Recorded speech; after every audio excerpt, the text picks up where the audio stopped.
Today's episode is sponsored by Billy Keel's Advisory Services. If you want to learn more about how to make your 99 optional, just go to makeitoptional.com. Once again, that's makeitoptional.com.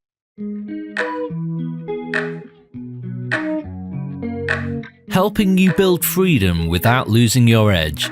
This is the Going Long podcast with Billy Keels.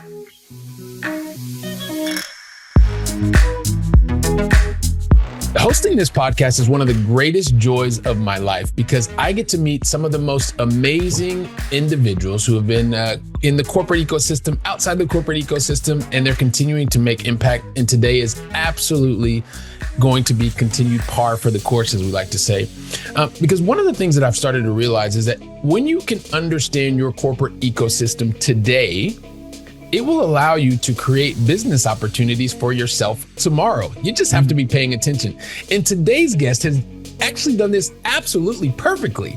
And so she has been at a point in her career where she was around many different markets, especially the enterprise software market, and she's worked within the ecosystem of one of the largest, and I know she's going to talk about it. It's one that I know very well, where today she's taken all of that experience from the past and she's now enabling organizations to modernize, innovate, and grow through the adoption of not just business process improvement, also through enterprise software. And it gives me great pleasure to welcome to today's conversation the VP, Vice President of Integrity Resource Management, none other than Sana Asher. Sana, welcome to the show.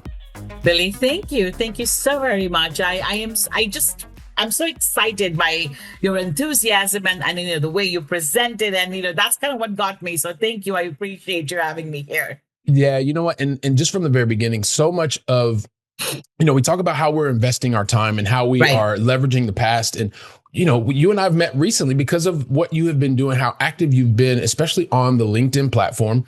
I've been watching a lot of the things that you have been doing and had a chance to, meet you and speak to you and really felt like this is the opportunity. I really want to help more people understand about how you can recognize what's happening in the corporate environment, having the experiences that you have, and making decisions to say, hey, I'm going to take all of this experience and I'm going to be able to do something very similar in a way that makes the most sense for you at the point in your life. And so I really am so excited for everybody to understand more about your story. So let me just go ahead and be quiet.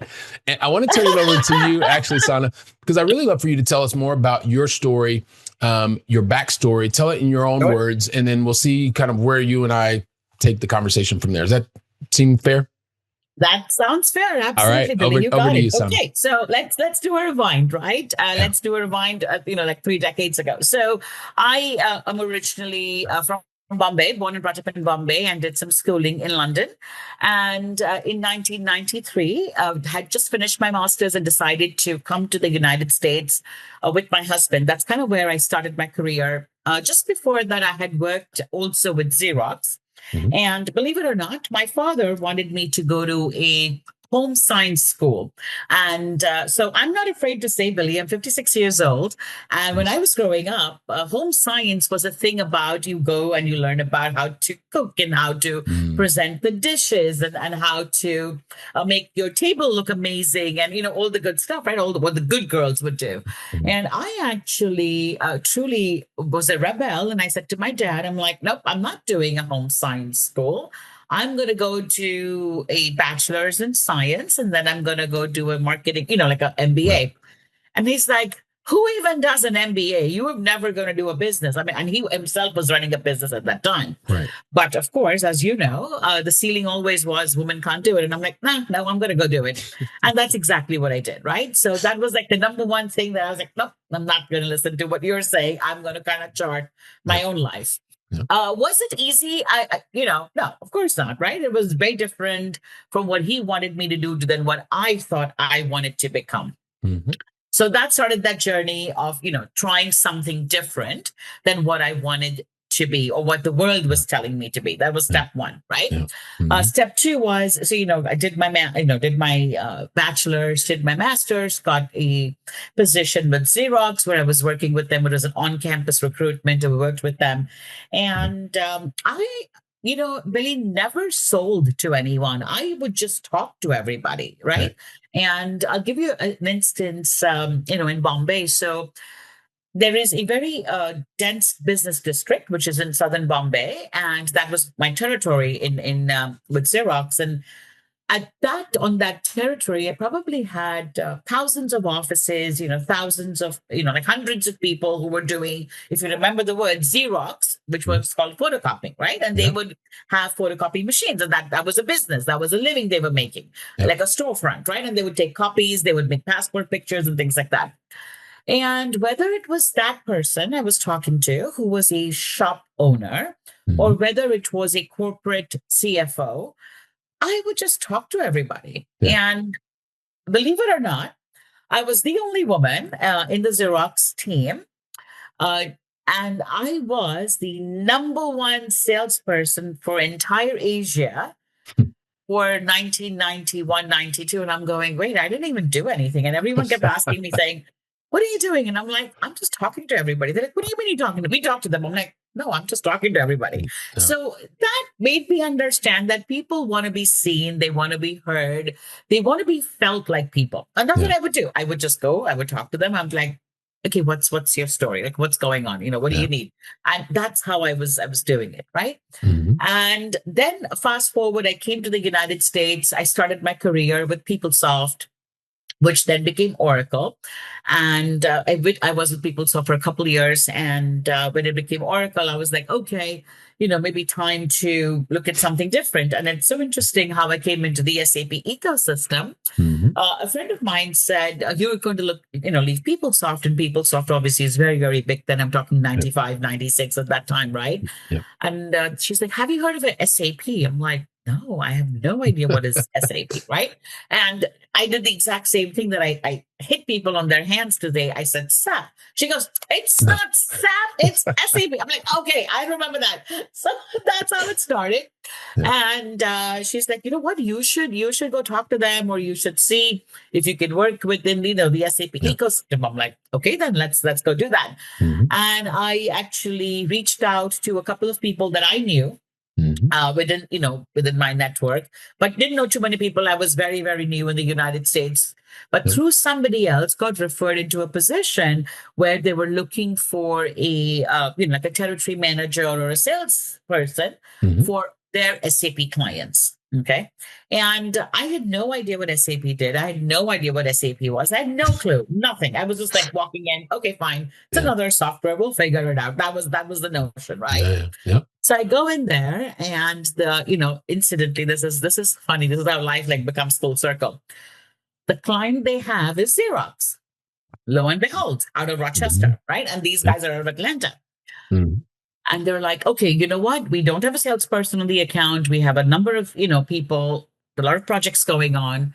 I'm like, oh yeah, Xerox, I know at the back of my hand. I've worked at Xerox. They're like, really? I'm like, yeah, I can handle it. But I had no idea, Billy, what the hell I was getting into, because everything was like Greek and Latin, right? Did not know it.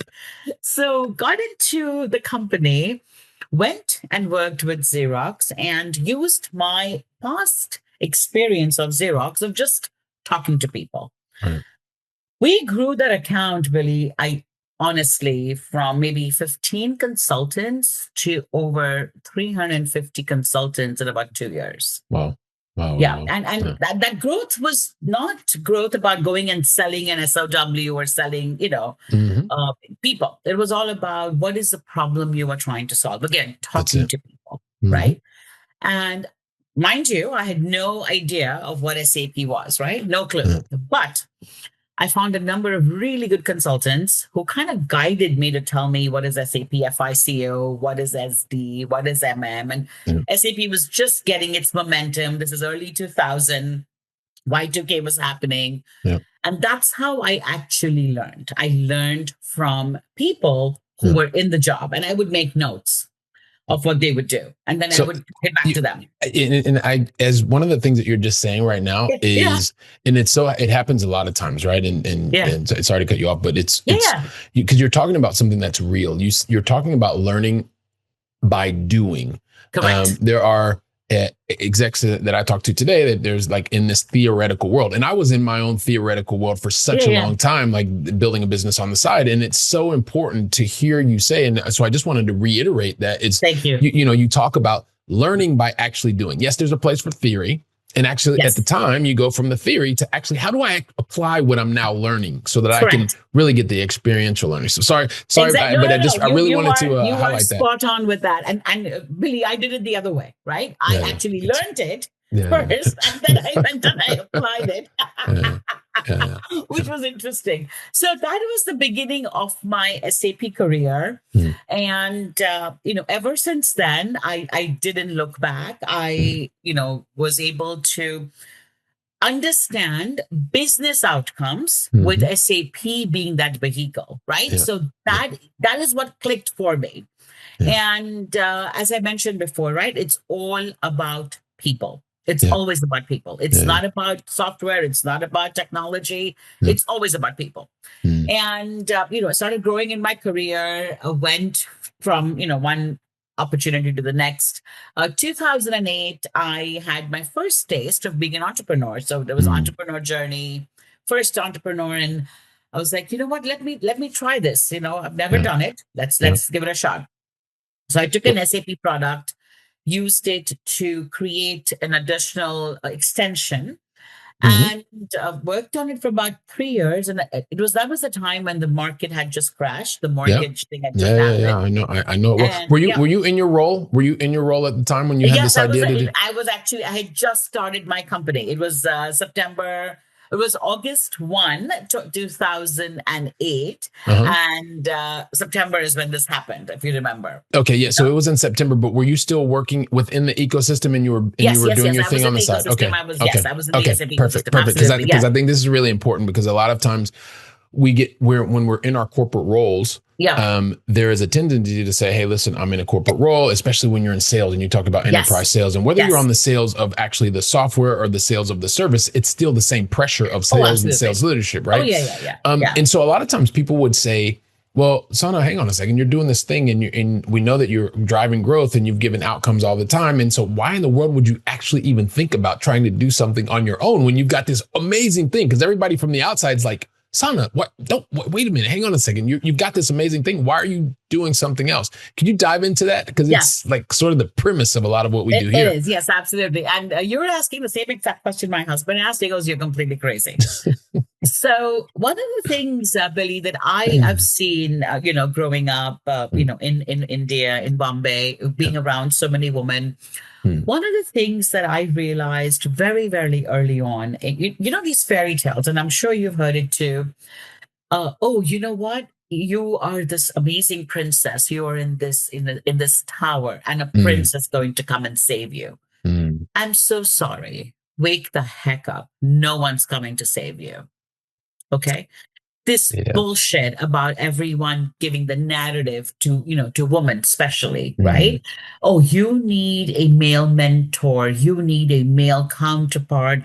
You need someone to show you the way. No, you absolutely don't. Women are creators of the universe. It's only through women you have life. So if we are the creators, why the hell are we stopping ourselves by not creating? And that stuck with me. And I was like, you know what? I'm going to change that rhythm. I'm going to not let anyone tell me what to do. And I also saw, Billy, on the same note, how women were being treated. So I'll give you a real life example, right? I was a salesperson. I was driving growth. I had become an account manager, director of sales. I had done, I'd got into that. Done it all. And, but I still had this delivery leader, this pre-sales leader who would be with me, right? Oh, you don't know how to solution this. Oh, you don't know how to do this. And one day I said to him, I just want you to know, if I didn't sell, there's nothing to deliver. So please remember that. That is the classic line. So everybody, when you think about the corporate P&L, is that if there is no sale, nothing else happens, right? So exactly right. In the good and the bad in that, right? Because it's one of those things that nobody wants to talk about the sales team. However, if the sales team is not doing their job and doing it in the right way, then nobody else has the opportunity to even go to work. Yeah. Exactly right. And you know what? Supporting another woman is a different story. That's different. This is not about supporting. This is always making her feel, oh, you're not good enough. Oh, who the hell gave you that, right to say I am not good enough? So that is kind of what was going on through my head. And I said, Mm-hmm. I have to give it a shot. Yeah. So I did it. Come 2008, became an entrepreneur, took the SAP product, ran it for a couple of years, and then got acquired by a company called Virtusa. I'm sure you've heard of them. They're about $1 billion plus, Yeah. and they're an SAP practice. Yeah. So worked with them for a little bit, transitioned everything, worked with them. And at that point, I was like, okay, I did the entrepreneur journey. It was amazing. There was days I did not have money to meet payroll, but these were people that I knew who would trust me. And they're like, we trust you. We know you're not going away with our money. Yeah. So when people give you this LinkedIn post about, oh my God, success is amazing. Oh my God, I woke up and I have 10,000 followers. Please shut up. That is not true. You have to work at it every single day, and not just on one channel, which is LinkedIn. Mm-hmm. You have to work at it through, with your friendships, with your relationships, with your colleagues, with people who work for you, people who work with you, with your clients. And it's a continuous cycle. It's not waking up one single day and saying, oh yeah, look at me. I just woke up and I'm so successful. Yeah, no, it's one of those things that it definitely, and if someone tells you that they did it overnight, you probably want to run the other way, because it's just, it takes work. If it was simple, or if it was easy, everyone would be doing it. It can be simple, right? And I'm a big believer that things can be simplified, but if you don't show up every day, if you're not consistent about the work that you do, then it's just not there, or it's not something that's going to be real. You mentioned something in the very beginning, and this is something that I can relate to a lot. And as I work with more and more senior leaders, there's this concept of, and this is more about just working in your role. Yeah, that there is a desire to have an overseas experience, right? You talked about your early days being born in India. Then you took that experience to the UK. You took it from the UK to the US. I'm from the US. I've, lived in Europe for the last 25, going on 26 years.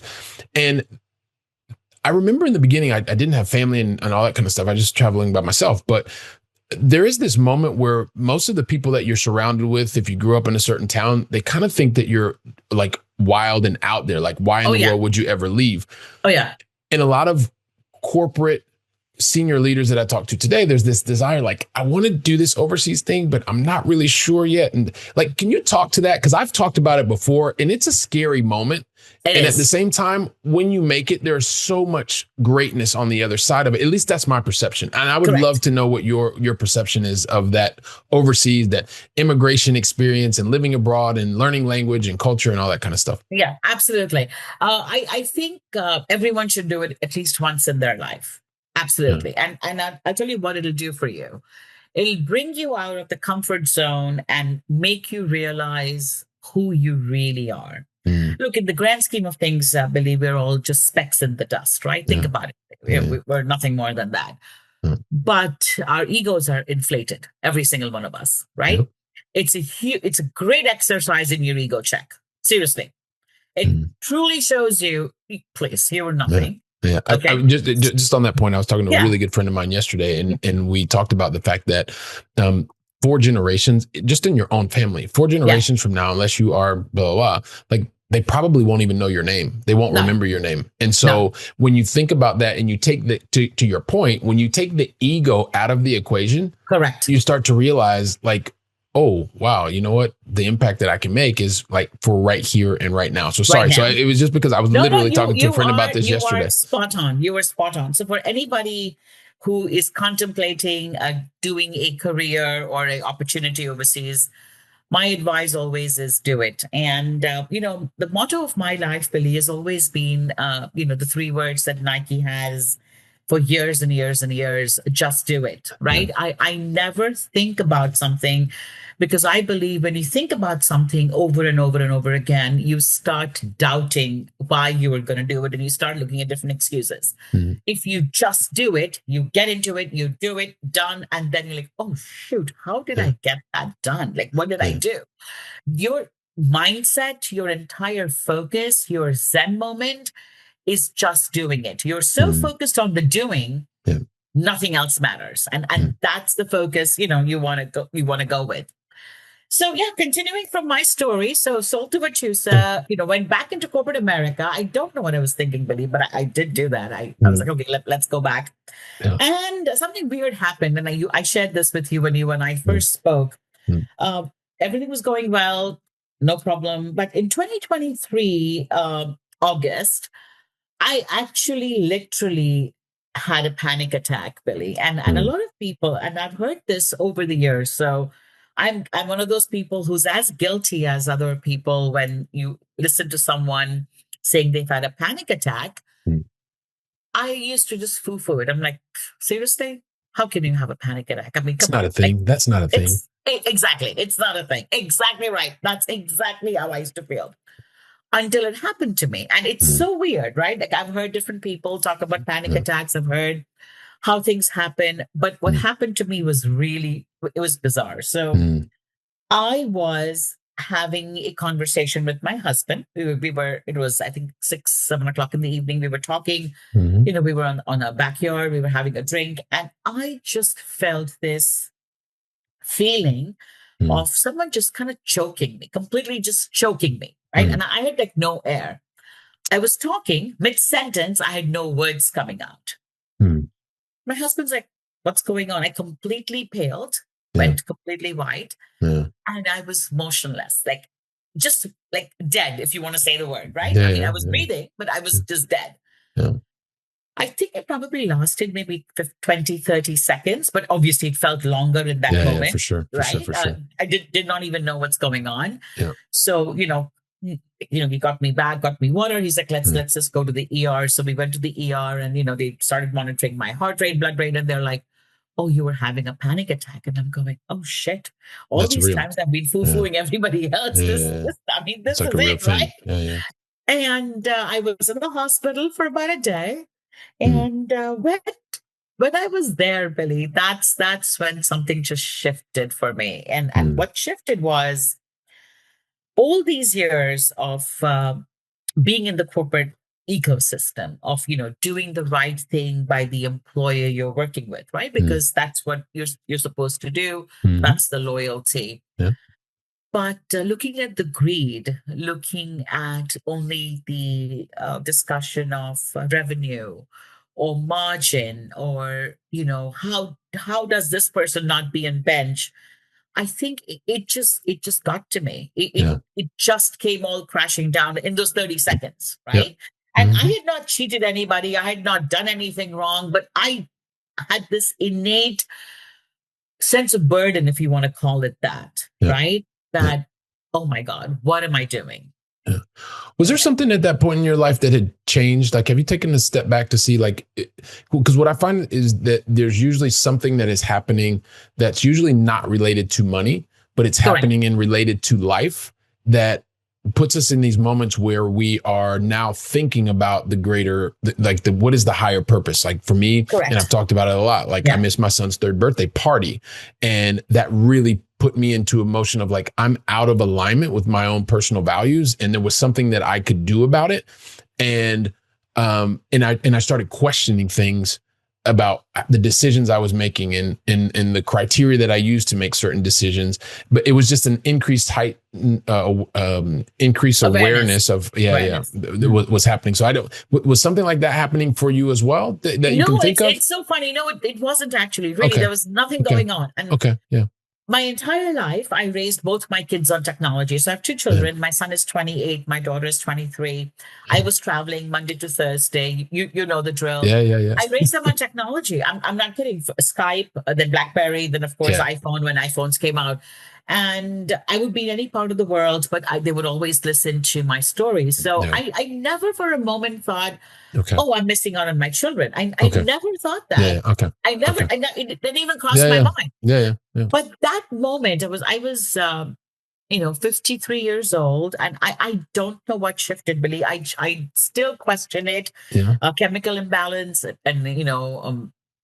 midlife Yeah, it crisis could and be anything. Yeah. epiphany. It could be anything. Yeah. Yeah. Could be Yeah. any of those things, right? Yeah. But at that moment, Billy, I decided that I did not want to work for anyone, and Okay. I Yeah. didn't want to be a part of those Hunger Games, if you want to call it. Yeah. I just didn't want to do it.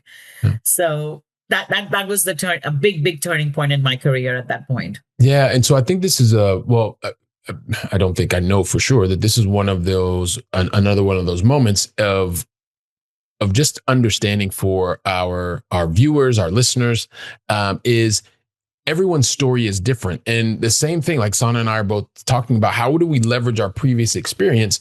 I had a very concrete moment in time that said, hey, has to change.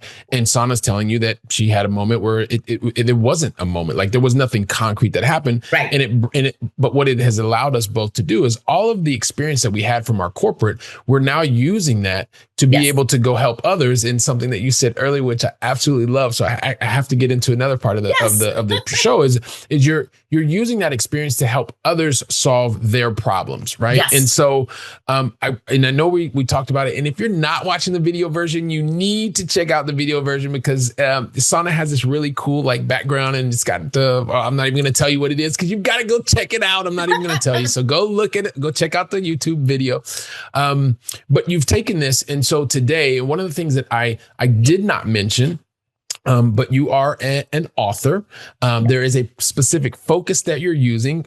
What's also for a company that I invested a lot of my years of my life in. And so maybe you can tell us a little bit more about the S/4HANA playbook that you have and really what was the genesis behind that? Because you're using all that previous experience to help someone or some organizations to solve a very specific challenge. So maybe tell us a little bit about that. Sure. Thank you, Billy. Yeah. So I took that experience and like I said, I took some time off and I decided, I'm like, okay, what am I going to do with my life? What do I want to do? Do I want to retire? Do I want to just, hang up the head? I was like, no, I'm not ready. So I came up with this thought of helping clients with, a phase zero kind of an initiative. So I've seen multiple. I can't even tell you the number of clients who start a project, start a transformation, zero planning, right? Yeah. They got the budget, we got the approval, let's go, right?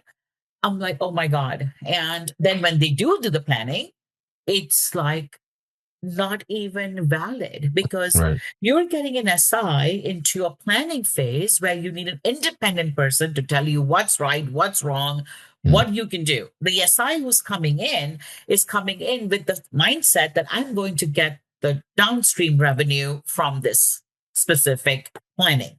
And I was like, no. You need to have independent lenses. So I put together a phase zero advisory. And so just for some context, because I also want people to understand. So when Sana talks about the SI, it's the systems integrator, which is the actual team that takes software and helps them to actually be able to use the software. And Sana's experience would say, after having, and please fact check me on this, after having worked at 6 or 7 different systems integrators, you're in a very good place to be able to speak to the different approaches and what works, what doesn't work, and things like that. So I just want to give everybody some contect. So it's just like, you've got lots of experience from different systems integrators, so you know what you're talking about. Exactly. Yep. Thank you. And so, I said, you know what? No, let's do something for a client, which is independent advisory, a phase zero. So I put that piece together. I did a couple of, opportunities. We went and sold it to a few of our clients and it worked beautifully. And we're still working on a number of phase zero opportunities. And the big thing I realized, there is a deadline that SAP is facing, which is in 2027, that their current ECC, which is Enterprise Core Component software, is going to be end of life. And why is it going to be end of life? Because it's been around for 20 plus years. They've done everything on it. They've maximized it. They've customized it. Everything's happened. So now for the new world, there is cloud. There is a new platform called S/4HANA. And I realized that the clients know about it, but there's not enough adoption. And I started looking into the why, started talking to people. And the why was very simple. It was too expensive to move. I did not know what I was moving to. And why do I need it? And that's when I got this idea of putting together a masterclass. So most SAP journeys or most SAP theoretical classes, as we talked about Billy in the beginning, was about going to a class for 2 weeks and understanding it. I'm like, no, let's do a class which tells people what do you get in a specific software? For example, if I want to go and implement business technology platform, I don't need to spend 2 weeks. I don't need to buy the licenses and then do it. Let me come to Sana's class, spend 8 hours, and totally understand what that's doing. So I created that opportunity for even folks who are on ECC but want to make the move to S4, which is the professionals, the consultants, to understand that, right? And help them make that transition. Yeah. And so the beauty of this, right? So, and if you're in the SAP world, of course, you understand all the things that Sana's talking about. If you're not, what the important part of what Sana's talking about is that she, from her previous experience, I'm just doing a little translation. That's what I like to do here, right? Is saying she has this previous experience, depth of experience, decades of experience in the ecosystem, and recognizes that she wants to continue to contribute. And because you want to continue to contribute, when you say retire, I always think, well, Sana, we barely know each other, but you're never going to retire because you are going to continue to help people solve problems. But that's a whole different conversation. But recognizing that there was a gap, a problem in the marketplace with lack of clarity from clients, and whether they be individuals or organizations. And so now the idea that you are continuing to do, because it's something you've done in the past, is create a solution based on your experience, your network, the relationships, the professional relationships that you have, to be able to now offer a solution to help to resolve or solve that problem. And so, if you strip all the other, the technicisms back, I mean, really that's what, what you're doing right now. How much of being able to have a flexible mindset comes into play with you being able to come up with the right solution at the right time? 100%. How about that? Being completely open, right? And that kind of pivots into the book, Billy. So every time we did the phase zeros, every time we did the master classes, everyone would be like, "Oh my God, I've done this before. What do I do?" And I said, you know what? I need to put everything that I have gone through, true stories about transformations. And transformations will change you. Look, a transformation changed you. You woke up and thought about something. A transformation changed me. So transformation is not necessarily just about a software implementation. A transformation is what happens to us humans as we go through life. And I took all my experiences, Billy, and wrote this book that talks about leaders who make it through a transformation, talked about leaders who don't make it through a transformation, but how it changes them, and experiences on what to do and what not to do. So, which is why I called it a playbook. And that took me about a year and a half to write, and I just launched it in February of this year. Yeah, fantastic. So I appreciate you sharing that, and of course we're going to include links in the show notes, so you want to take a look and be able to learn more about the S4HANA playbook. But you also, was there a masterclass that you'd mentioned once or twice? So you want to talk a little bit about that before we get ready to wrap things up? Yeah, sure. Absolutely. Thank you, Billy. So yes, we do offer masterclasses as well.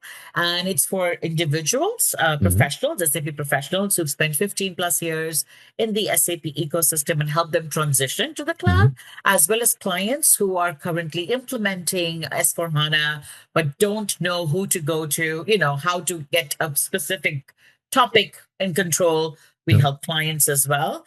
And my goal, Billy, in general, is to lift everyone together, because I think there's tremendous opportunity for all of us to help each other. Yeah. Well, I appreciate you sharing that. There's one last question that I do need to that I want to ask you. Basically, is I learned right at around the same time you were having your moment, like in 2023, that there are everything doesn't always go perfectly. There are moments in life where things don't go according to plan, and when things are going really, really well, we tend to not pay much attention because they're going so well. But when things are not going according to plan, two things happen. One, there is a tendency, if it's not happened before, that you can stay stuck in that moment because it's just like something you're very unfamiliar with. And as a result, it feels like it takes forever, right? Yes. But time is always the same, right? But it's how we perceive it that's different. Yes. And so you've been through the highs and you've been through the lows, but I want you to project, Sana, 3 years from now. Right. Okay. And you're going to go through some highs, but you're going to go through the lows as well. You and I have both been through challenging situations. And so I would love for you to share with us, like, what is the one thing? Because like I had a lot of people that were trying to help me while I was in those low moments, but it wasn't until I actually had a conversation with myself and said, look, Billy, now is the moment. And I said certain things to myself, and that took me out of that moment. What is the thing that what is the one sentence that you need to tell yourself that's going to help you move from that low moment and get you back to the high moment? And so that 3 years from now, you can look back and go, Sana, I'm so glad that you said that to me. Absolutely, Billy. Remember what I said earlier? No one's coming to save you. That's the truth. Yeah. For a woman, especially, we tend to nurture relationships, right? Yeah. We tend to create relationships. We tend to create life. So our natural rhythm is always leaning on someone else. And my advice, to everyone who's tuning in, a man or woman, but believe in who you are, and no one's coming to save you. You have to save yourself. And you know what? Is it worth it? It absolutely is worth it. Because maybe I don't succeed, right? Maybe I become a huge, horrible mess 3 years down the road. No problem. But guess what? I had the courage to try. Yeah. And that's what matters. It's so much better to live with the fact that you tried something versus living with the regret of it. That I can assure you. So thank you very much. No one's coming to save you. And these conversations literally fly by, Sana. And I'm thinking about you talking about you and your father having the conversations, and you're in Bombay, and he's talking about home science, and you're like, well, home science, I'm not doing that. That doesn't work with me. And so you go from Bombay to the UK, and from the UK, and eventually in 1993, you get to the US, and you think, okay, hey, look, I'm going to do these different things. I'm going to go to new areas, and you're going to try new things, because you wanted to try something different, as you said. I would say you didn't try something different. You did something different as you were in sales, and whether it was moving from Xerox to PeopleSoft, eventually getting into this little known company called SAP or SAP. No, SAP. So you get into that, and you develop great relationships, professional relationships within that ecosystem. You've had multiple opportunities with different SI systems integrators. And you also recognize, having built a business on the side, sold that business, and then getting back into corporate, which you thought, I don't know if this is the thing for me or not, but eventually it was for you up until a moment. Right. And what I really, really love about your story is you can even be in your 5th decade of life and decide, hey, listen, you know what? I want to continue to contribute. I want to continue to build my dream, help others solve their problems and their challenges. And everybody's going, yeah, Billy, well, we get all of that, but please just ask Sana the question. So let me just ask you on behalf of the entire Going Long family, Sana, what is the best way to find out more about you, what you have going on, how you're helping individuals and organizations, whether it's through the S4HANA playbook or through your masterclass? How can we find out more about you? You can absolutely find me on LinkedIn. Of course, Sana Asher. I'm on LinkedIn. You could, reach out to me through my website, Masterclass with SAP, and Advisory with SAP. So there you go. And of course, contact Billy. Billy will be able to get you in touch with me. Yeah, there you go. Fantastic. And also to listen, everyone, because Sana's just mentioned it here. And you all know that I also like to invest time over on LinkedIn. When you reach out to Sana, do yourselves a favor. Just let Sana know you've already invested time listening, learning more about her story. And so you're taking her invitation to reach out to her directly on LinkedIn. Just say, hey, look, I've listened to the podcast with you and Billy, and it's going to help the two of you continue the conversation in the way that makes the most sense for the two of you. So with that, Sana, I want to say thank you very much for deciding to invest your time with me and the entire Going Long family today. Thanks so much. Really appreciate it. Billy, thank you for your time. And I truly appreciate the opportunity for telling my story. You're very kind. Thank you. All right. Fantastic. So thanks so much, Sana. And listen, Going Long family, thank you very much for investing your time with me, with Sana. And guess what I'm going to be doing? I'm going to be here preparing for our next guest conversation. So until then, go out and make it a great day. And thank you very much.